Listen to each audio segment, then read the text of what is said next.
Now we're going to make a video of production shift. Now go to production shift, the shift ID. Okay, I will put normal shift. Okay, here description, I'll add in the normal shift. As the time started at 8:30 in the morning, and then end time will be 5:30.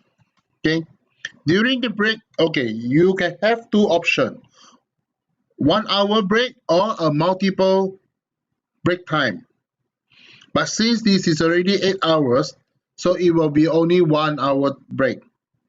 Okay, this is applicable on Monday, Tuesday, Wednesday, Thursday, and Friday. After this done, you just save. Thank you for watching. Bye.